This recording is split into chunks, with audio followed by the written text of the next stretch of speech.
اب یہ آپ خود دیکھ لیں کہ شیخ ذات کے بارے میں کیا فرما رہے ہیں،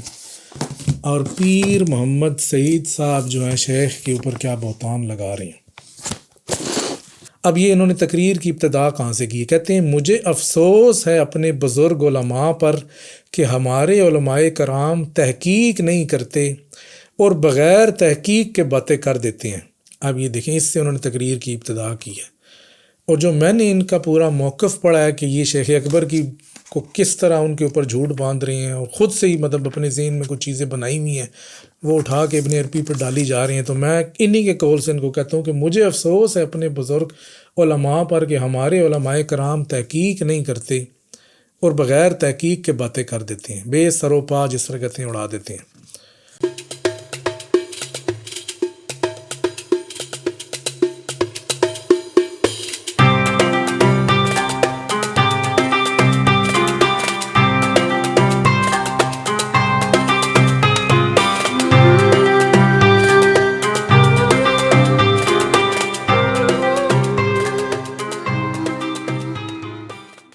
بسم اللہ الرحمن الرحیم۔ السلام علیکم، ابن العربی فاؤنڈیشن میں خوش آمدید۔ آج آپ حضرات کے سامنے ایک کتاب کا تعارف لے کر آئے ہیں۔ میرے ایک جاننے والے صاحب ہیں، انہوں نے مجھے ایک کتاب کے بارے میں کہا کہ جی آپ یہ کتاب لازمی پڑھیں، کتاب یہ آپ دیکھ لیں، سعادت العباد شرح مبدأ و معاد۔ یہ ایک چھوٹا سا رسالہ ہے حضرت امام ربانی مجدد الافسانی کا، اور اس کے اوپر شرح ہے جناب پیر محمد سعید احمد مجددی صاحب کی۔ تو میرے جاننے والے نے کہا کہ جی آپ یہ دیکھیں، انہوں نے شیخ کے نظریے کو، مطلب شیخ مجدد کو اور شیخ اکبر کے کچھ چیزوں کو آپس میں ڈسکس کیا ہے اور ساری تفصیل اس بارے میں بتائی ہے، تو آپ لازمی اس کتاب کو دیکھیں، ہو سکتا ہے اس میں سے آپ کو کچھ نیا مواد ملے۔ تو یہ کتاب بھی انہوں نے بھیج دی، اور میں نے اس کو دیکھا، پھر جہاں جہاں شیخ کا ذکر آیا تو اس جگہ پہ اس کو دیکھا، تو دیکھ کے مجھے بڑی حیرت ہوئی کہ شیخ اکبر کے علوم سے لوگ بالکل بھی تعلق نہیں رکھتے، یعنی کہ ان کو الف بے بھی نہیں پتہ کہ شیخ اپنے کلام میں کیا کہتے ہیں، اور نہ ان کو یہ پتہ ہے کہ شیخ کا اسلوب کیا ہے، کہ جب وہ کوئی بات کرتے ہیں تو اس سے مراد کیا ہوتی ہے، وہ کون سے الفاظ استعمال کرتے ہیں، ان کی اصطلاحات کیا ہیں، پھر ہر اصطلاح کے پیچھے گہرائی کیا ہے، اس کا مطلب کیا ہے، اس کا مقصد کیا ہے، اس کی تفصیل کیا ہے۔ تو تصوف والے بھی بس جو شیخ کا کلام اٹھاتے ہیں تو بس وہ سرسری سا اٹھا لیتے ہیں اوپر سے، اور اس کے پھر اپنے معنی کر دیتے ہیں، اور اپنی مراد، اپنی منشا، اپنی عقل کے مطابق ہی ایک معنی نکال لیتے ہیں، اور پھر کہتے ہیں جی دیکھیں ابن عربی تو یہ کہہ رہے ہیں۔ ابھی یہ کتاب جو ہے میرے سامنے، اس میں اس کی متعدد مطلب مثالیں موجود ہیں۔ تو یہ سب سے پہلے میں نے اس کا صفحہ نمبر 61 کھولا ہوا ہے، اور یہ اس کا عنوان ہے ذات اور کائنات کا تعلق۔ اب یہ پیر محمد سعید صاحب جو ہیں وہ کہہ رہے ہیں اس جگہ پہ، کہتے ہیں اس میں صوفیاء کرام کا اختلاف ہے۔ حضرت محی الدین ابن العربی کے نزدیک کائنات کی حقیقت ذات ہے، اور یہ کائنات ذات کا ذل ہے۔ اگر ان صاحب نے کوئی شیخ کی کوئی ایک کتاب بھی پڑھی ہوتی، چاہے فصوص پڑھی ہوتی، چاہے فتوحات کا مقدمہ ہی پڑھ لیا ہوتا، چاہے عنقائے مغرب کے پہلے 2 چپٹر ہی پڑھ لیے ہوتے، اس کے علاوہ حجب پڑھ لی ہوتی، کچھ بھی پڑھ لیا ہوتا، تو کم سے کم شیخ پر یہ بہتان نہ لگاتے کہ شیخ اکبر کے نزدیک کائنات کی حقیقت ذات ہے، کیونکہ شیخ تو اپنے کلام میں کھل کر اس بات کا اور بارہا اس بات کا اظہار کر چکے ہیں، کرتے رہتے ہیں کہ ذات کا اور مخلوقات کا کوئی تعلق ہی نہیں ہے۔ تو یہ کہہ دینا کہ کائنات مخلوقات ہی ذات ہیں، مطلب یہ کہہ دینا، یہ تو بالکل ہی ایک عجیب بات ہوگی نا۔ یا تو بندہ یہ کہہ دے کہ جی مخلوقات کا ذات سے تعلق ہے، شیخ تو یہ کہتے ہیں ذات کا الوہیت سے تعلق ہے۔ ابھی ہم نے کچھ دن پہلے ویڈیو بنائی ہے الوہیت اور ذات کا فرق، اس میں متعدد کتب سے متعدد حوالے ذکر کیے ہیں، صرف اس ایک مقام پر تاکہ واضح ہو جائے کہ شیخ کے نزدیک کیا ہے۔ اچھا، کہتے ہیں جی شیخ اکبر کے نزدیک کائنات کی حقیقت ذات ہے، اور یہ کائنات ذات کا ذل ہے، اور ذل اصل کے قریب ہوتا ہے، گویا کہ اصل ہی ہے۔ اب انہوں نے شیخ کی کتابوں میں سے ذل کا لفظ تو اٹھا لیا، لیکن خالی لفظ اٹھانے سے تو معنی پورا نہیں ہوتا نا. اب ذل کا لفظ اٹھا لیا اور خود ہی کہہ رہے ہیں کہ ذل جو ہے وہ اصل کے قریب ہوتا ہے، گویا کہ اصل ہی ہے، لہٰذا ذل کو اصل کہہ دیا، جبکہ کائنات اللہ کا ذل ہے، لہٰذا غیر نہیں، اور خود ان ضلال میں جلوہ گر ہے. اسے وجوب اور امکان کے درمیان اتحاد اور عینیت کا نظریہ کہا جاتا ہے. اچھا، اب یہ انہوں نے اتحاد اور عینیت کا نظریہ جو ہے وہ ایک بیان کیا ہے اور اٹھا کے سیدھا شیخ اکبر کے سر پہ ڈال دیا کہ شیخ اس بات کے قائل ہیں. اچھا، اب نیچے کیا لکھتے ہیں؟ کہتے ہیں جی امام ربانی مجدد الفسانی کے نزدیک ذات وراء الورا ہے اور کائنات ذات کا ما سوا ہے. ذات اور کائنات میں خالق اور مخلوق ہونے کے علاوہ اور کوئی تعلق نہیں. کائنات ذات کا عین نہیں بلکہ غیر ہے. ذات کائنات کے احتیاج سے بالکل بے نیاز ہے، جیسا کہ آیات کریمہ ان اللہ لغنی عن العالمین سے آیا ہیں. اگر انہوں نے فتوحات پڑھی ہوتی تو یہ جو کچھ جملے اوپر انہوں نے مجدد الفسانی سے کوٹ کیے ہیں، شیخ اکبر بائی نے ہی ان سے کچھ 400 سال پہلے یہ ساری باتیں کہہ چکی ہیں، اور سیم یہی آیت لے کے آتے ہیں ان اللہ لغنی عن العالمین، کہ یہ ذات کے لیے ہے اور ذات جو ہے وہ کائنات سے بے نیاز ہے. تو ایک تو ہو گیا یہ، جس میں اس کتاب میں ہم نے دیکھا ہے کہ شیخ کے اوپر افطرا پردازی کی گئی ہے، مطلب خود ہی اپنے ذہن میں کچھ چیزیں بنا کے اس کو بس شیخ اکبر سے منسوب کر دی گیا. شیخ کا کلام نقل کرنے کی بھی کوشش نہیں کی گئی، اور یہ بھی نہیں دیکھا گیا کہ شیخ اس بارے میں کیا کہتے ہیں. اچھا، آپ دیکھتے ہیں جناب اس کا صفحہ نمبر 272. اچھا، اس میں پھر وہی کائنات اور ذات اور ان کے آپس کے تعلقات، اسی کی دوبارہ سے بات آئی ہے. کہتے ہیں اگر کائنات اور ذات کو ایک دوسرے کا عین قرار دیا جائے تو اس کا مطلب یہ ہے کہ ممکن واجب ہو گیا اور واجب ممکن ہو گیا. حالانکہ ممکن اور کائنات کے ظرف میں جو کچھ آئے گا وہ محدود اور مقید ہو جائے گا، اور واجب تعالی حدود و قیود سے ماورا ہے. اب اس کے نیچے عنوان لکھ رہے ہیں حضرت ابن العربی کا تصور معرفت. کہتے ہیں حضرت ابن العربی کا موقف یہ ہے کہ حق تعالیٰ کی معرفت ممکن ہے. اب وہ اس سینس میں لے کے آ رہے ہیں چونکہ ذات کی معرفت اگر ممکن ہوگی تو حق تعالیٰ کی معرفت ممکن ہوگی. کہہ رہے ہیں کہ حضرت ابن عربی کا موقف ہے کہ حق تعالیٰ کی معرفت ممکن ہے، وہیں معنی کہ سالک کو ذات کا علم اور ادراک حاصل ہو جاتا ہے. حالانکہ شیخ کے کلام میں جتنا زور اس نقطے پر ہے کہ ذات کا مخلوقات سے کوئی تعلق ہی نہیں، معرفت تو بڑی دور کی بات ہے، بلکہ شیخ تو اس بات کے بھی قائل ہیں کہ مخلوق کو اس کے اسماء و صفات کی حقیقی معرفت بھی نہیں، بلکہ جو بھی وہ معرفت ہے وہ تو مخلوق کی جانب ہی لوٹتی ہے کہ ان کی عقل میں جو کچھ سما گئی، وہ حقیقی نہیں ہے. وہ جس طرح مخلوق ایک مجازی ہے اسی طرح وہ معرفت بھی مجازی ہے. لیکن یہ کیا کہہ رہی ہیں؟ یہ کہہ رہی ہیں کہ شیخ اکبر اس بات کے قائل ہیں کہ مخلوق کو ذات کی معرفت ہو جاتی ہے. اب اس حوالے سے پھر فصوص الحکم کی ایک مبہم سی عبارت لے کے آئی ہیں کہ جس کا نہ کو ذات سے تعلق ہے نہ ذات کی معرفت کی وہ بات کر رہی ہے.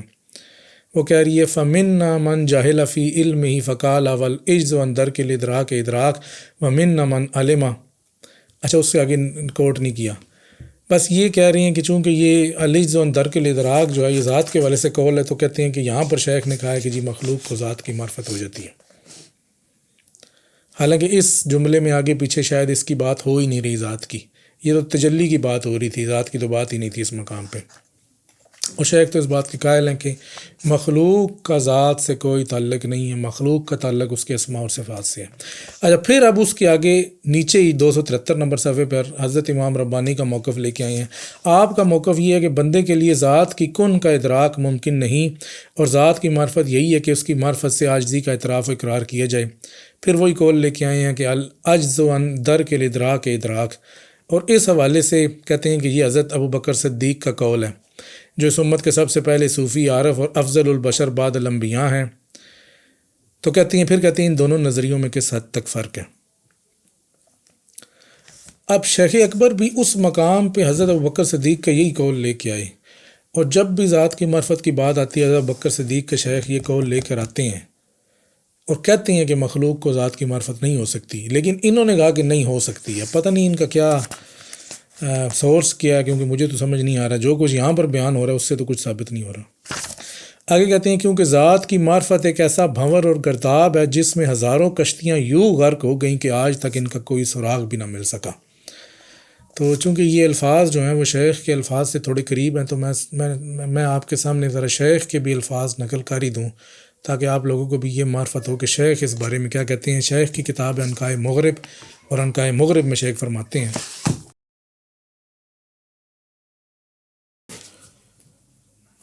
یہ میرے سامنے جناب یہ عنقائے مغرب کتاب کھلی ہوئی ہے، شیخ اکبر کی کتاب ہے۔ شیخ نے اس کتاب میں ذات کے اوپر، اسماء کے اوپر جو ہے وہ بڑی تفصیلی بات کی ہے، تو میرے خیال میں اس کو پڑھنا ضروری ہے۔ تو یہاں پر عنوان ہے ذات و مخفی بھید جسے کوئی نہ پا سکا۔ شیخ فرماتے ہیں غوطہ خور نے جب غوطہ لگایا کہ وہ ذات کے سمندر کی سفید سیپی سے سرخ یاقوت نکالے، تو وہ ہمارے سامنے تہی دست بے مایا، تاریک چشم، مہر بلب اور دم بخود لوٹا۔ آپ الفاظ پہ غور کریں، تہی دست خالی ہاتھ، بے مایا یعنی وہ کچھ نہ ملا، تاریک چشم آنکھ بھی اس کی بند تھی، نظر بھی کچھ نہ آیا، مہر بلب اس کے لبوں پہ مور لگی ہے، کچھ بول ہی نہ سکا، دم بخود لوٹا مطلب سانس بھی اس کی ٹھیک نہیں ہے۔ جب اس کی سانس بحال ہوئی، وہ تیرگی سے اجالے میں آیا تو اس سے پوچھا گیا تجھے کس شے نے بے خود کیا اور یہ تجھے کیا ہوا؟ وہ بولا بہت دور ہے جس کے یہ متلاشی ہیں، بہت دور ہے جس کے یہ متمنی ہیں، اللہ کی قسم کوئی اس تک نہیں پہنچ پایا، یعنی کہ ذات تک نہیں پہنچ پایا۔ روح اور جسم اس کی معرفت کہاں پا سکتے ہیں؟ جب عقول و ادراکات اس کی صفات میں ہی سرگرداں ہو جائیں تو یہ اس کی ذات تک کیسے پہنچ سکتے ہیں؟ وہ ذات تو امام چاروں اطراف سے خیرہ کرنے والے نور میں گھری ہے، وہ حجاب عزت سے محجوب اور اسماء و صفات سے محفوظ ہے۔ اب یہ آپ خود دیکھ لیں کہ شیخ ذات کے بارے میں کیا فرما رہے ہیں، اور پیر محمد سعید صاحب جو ہیں شیخ کے اوپر کیا بہتان لگا رہے ہیں۔ اچھا جی، اب یہ 275 نمبر صفحہ ہے، اس صفحے میں فرما رہے ہیں مسئلہ عینیت، مطلب ایک ہی چیز پہ ان کا فوکس ہے کہ بس شیخ اکبر سے یہ ثابت کر دیں کہ شیخ اس بات کے قائل ہیں کہ کائنات اور ذات ایک ہے۔ اب کہتے ہیں کہ صوفیاء کا ایک گروہ ممکن کو واجب دے کر عینیت کا قول کرتا ہے، جیسا کہ ابن عربی کا قول ہے۔ اچھا، اب یہ انہوں نے شیخ کا ایک قول نکالا ہے اور اس سے یہ حوالہ دے رہے ہیں، لیکن یہ بتایا نہیں ہے کہ یہ قول کہاں سے ہے۔ بیسیکلی تو ایک شعر ہے، تو شعر یہ ہے کہ فَأَنْتَ عَبْدٌ وَأَنْتَ رَبٌّ وَأَنْتَ رَبٌّ وَأَنْتَ عَبْدٌ۔ اب اس کا کوئی حوالہ نہیں دیا کہ شیخ نے یہ کس جگہ پہ کہا ہے، کہہ رہے ہیں تو ہی بندہ ہے، تو ہی رب ہے، تو ہی رب ہے، تو ہی بندہ ہے، تو ایک تو حوالہ نہیں ہے۔ اس کے بعد نیچے کہہ رہے ہیں لہٰذا انہوں نے وجود کو حقیقت واحدہ قرار دے کر کہا کہ چونکہ کوئی شے اپنی ذات کی ضد نہیں ہوتی، پس حق تعالیٰ ہی رہا، کوئی چیز نہ رہی، اسی لیے نہ کوئی ملا ہوا رہا نہ کوئی جدا رہا، جیسا کہ فصوص الحکم میں ہے فَإِنَّ الْوُجُودَ حَقِيقَةٌ وَاحِدَةٌ وَالشَّيْءُ لَا يُضَادُ نَفْسَهُ۔ اب نیچے فصوص کا ایک مبہم سی بات کی جس سے کچھ ثابت نہیں ہوتا، جس سے یہ ثابت نہیں ہوتا کہ کائنات اور ذات ایک ہی ہیں، اور اس شعر سے بھی یہ ثابت نہیں ہوتا کہ جس کا بھی شعر ہے، اگر شیخ کا ہے یا نہیں ہے مجھے ابھی تک کنفرم نہیں ہے، میں نے نہیں پڑھا کہ کس جگہ پہ ہے، لیکن اگر ہے تو یہ شیخ ایک مرتبے کی بات کر رہے ہیں کہ انسان مخلوق اور حق کے درمیان برزخ ہے، تو اس کو دونوں کیٹیگریز حاصل ہیں۔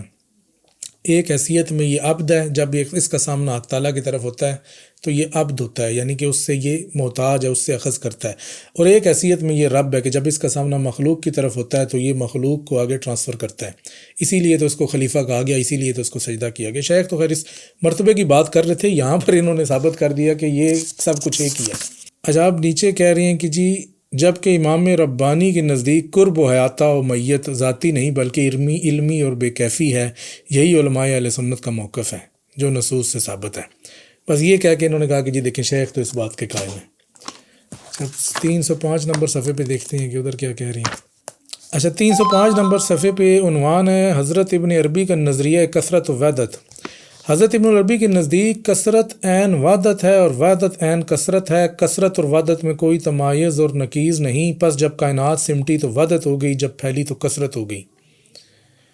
جیسا کہ کیمیائی عمل سے پانی کو برف بنایا جاتا ہے، جب برف کو پگھلایا جائے تو پانی بن جاتی ہے، پس برف ہی پانی ہے، پانی برف ہے، ایسے ہی وحدت کثرت ہے، کثرت وحدت ہے، ذات ممکنات ہے اور ممکنات ذات ہے۔ کوئی حوالہ نہیں ہے کہ شیخ نے کس جگہ پہ یہ ساری باتیں کی ہیں، برف کی، پانی کی، ذات کی اور ممکنات کی، کیونکہ شیخ کا کلام تو اس طرح کا ہے ہی نہیں نا، شیخ تو کچھ اور بات کرتے ہیں،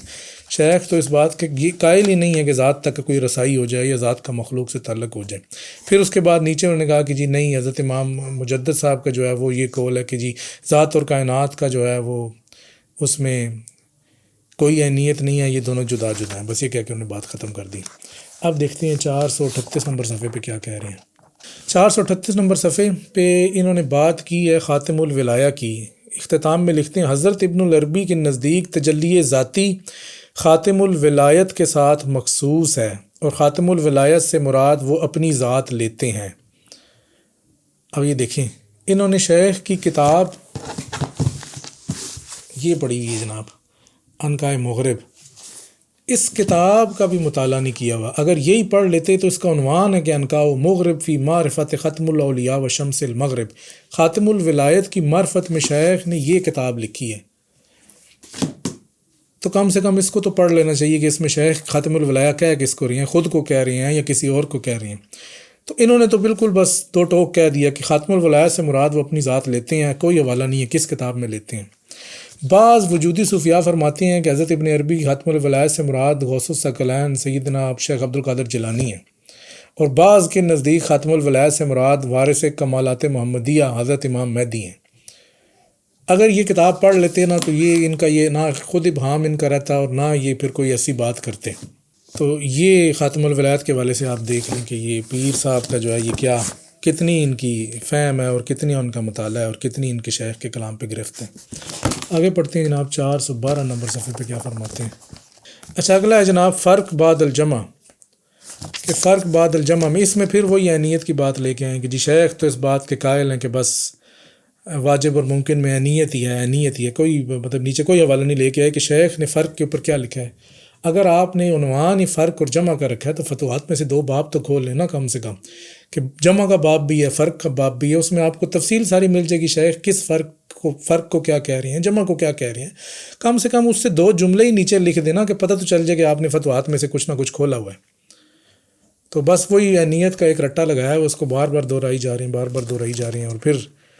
نیچے کہہ رہے ہیں جی دیکھیں امام ربانی کے نزدیک فرق یہ ہے اور شیخ کے نزدیک یہ ہے، اس طرح کر کے ختم کر دیا۔ تو یہ اس کتاب میں جو ہے شیخ کے حوالے سے کچھ نہ کچھ باتیں تھیں۔ اچھا پھر اس کتاب کا اختتام اپنی ویڈیو کا کرتے ہیں، انہی کی کتاب ہے 514 نمبر اس کا صفحہ ہے۔ اس میں ان کے سامنے یہ کسی محفل میں گئے ہوئے تھے اور اس محفل میں ان کے سامنے ایک قول پڑھا گیا کہ جی حضرت غوث اعظم کا قول تھا قدمی ہاذہی علی رکبۃ کل ولی اللہ، کہ میرا قدم تمام ولیوں کی گردن پر ہے۔ مطلب یہ کہتے ہیں کہ یہ اس میں قول پڑھا گیا تو یہ چونکہ نقشبندی تھے اور نقشبندی اس بات کے قائل ہوتے ہیں کہ وہ حضرت مجدد صاحب نے فرمایا کہ وہ اس دور کے اولیاء کی بات تھی، تو کہتے ہیں کہ جی وہاں پر کوئی مولانا صاحب بات کر رہے تھے، وہ تقریر ان کی ختم ہوئی تو کہتے ہیں کہ میں نے دل میں خیال کیا کہ اگر میری تقریر کی باری آ جائے نا تو بڑی مزہ آئے، تو پھر کہتے ہیں جی کہ مجھے میری تقریر کی باری بھی آ گئی اور پھر میں نے کچھ کہا۔ اب یہ انہوں نے تقریر کی ابتدا کہاں سے کی؟ کہتے ہیں مجھے افسوس ہے اپنے بزرگ علماء پر کہ ہمارے علماء کرام تحقیق نہیں کرتے اور بغیر تحقیق کے باتیں کر دیتے ہیں۔ اب یہ دیکھیں اس سے انہوں نے تقریر کی ابتدا کی ہے، اور جو میں نے ان کا پورا موقف پڑھا ہے کہ یہ شیخ اکبر کی کو کس طرح ان کے اوپر جھوٹ باندھ رہے ہیں اور خود سے ہی مطلب اپنے ذہن میں کچھ چیزیں بنائی ہوئی ہیں وہ اٹھا کے ابن عربی پر ڈالی جا رہی ہیں، تو میں انہی کے قول سے ان کو کہتا ہوں کہ مجھے افسوس ہے اپنے بزرگ علماء پر کہ ہمارے علماء کرام تحقیق نہیں کرتے اور بغیر تحقیق کے باتیں کر دیتے ہیں، بے سر و پا جس طرح کہتے ہیں اڑا دیتے ہیں۔ تو اسی ایک آخری جملے پر جو ہے وہ اس ویڈیو کا اختتام کرتے ہیں۔ یہ کتاب آپ دیکھ لیں۔ ایک صاحب نے مجھے بڑی ریکویسٹ کر کے کہا کہ جی آپ ان کو پڑھیں، اور یہ شیخ کے حوالے سے اور ابن عربی اور مجدد صاحب کے حوالے سے بڑی انہوں نے تحقیق کی ہے، بڑی باتیں۔ تو خیر ان صاحب کو تو میں نے اپنا ایک آڈیو میسیج بھیج دیا، لیکن میں نے کہا کہ چلو اب ایک ویڈیو بھی بنا دوں تاکہ لوگوں کے سامنے آئے کہ شیخ اکبر کے ساتھ کس حد تک ناانصافی ہے۔ کوئی بھی ان کی بات نہیں سمجھتا، جب بات ہی نہیں سمجھتا تو جو اپنے ذہن میں آتی ہے بس وہ سمجھ کے ان کے اوپر ایک الزام لگا دیتا ہے کہ ابن عربی یہ کہتے ہیں، کوئی کہتا ہے جی انیت کا کہتے ہیں، کوئی کہتا ہے جی وقت الوجود کہتے ہیں، کوئی کہتا ہے جی یہ کہتے ہیں، کوئی کہتا ہے وہ کہتے ہیں۔ بھئی آپ خود تو دیکھیں نا کہ اپنی کتابوں میں وہ کیا کہہ رہے ہیں، اور سمجھے تو صحیح نا کہ ان کی مراد کیا ہے، وہ کیا کہنا چاہ رہے ہیں اس کو تو سمجھے نا۔ تو اگر ان کی بات، شیخ کی بات سمجھ میں آ جائے تو یہ کافی جو ہے مسائل جو ہیں میں سمجھتا ہوں حل ہو جائیں۔ ابن العربی فاؤنڈیشن میں ہمارا یہی مقصد ہے کہ شیخ کے کلام کو ان کی مراد کے مطابق لوگوں کے سامنے لایا جائے، تاکہ جتنی غلط فہمی ہیں، چاہے ان کے حمایتیوں کی طرف سے ہیں، چاہے ان کے اعداء کی طرف سے ہیں، یعنی کہ جو ان کے مخالف ہیں، تو یہ ساری دور ہو جائیں اور شیخ کا جو اصل نظریہ ہے وہ لوگوں کے سامنے آئے۔ فی الحال اپنی اس ویڈیو میں اجازت چاہتے ہیں، اپنی نیکسٹ کسی ویڈیو میں کسی نئی کتاب کے ساتھ یا فصوص کی شرح کے ساتھ یا اصطلاحات میں سے کسی نئی اصطلاح کے ساتھ حاضر ہوں گے۔ اس وقت تک کے لیے اجازت دیجیے۔ السلام علیکم ورحمۃ اللہ وبرکاتہ۔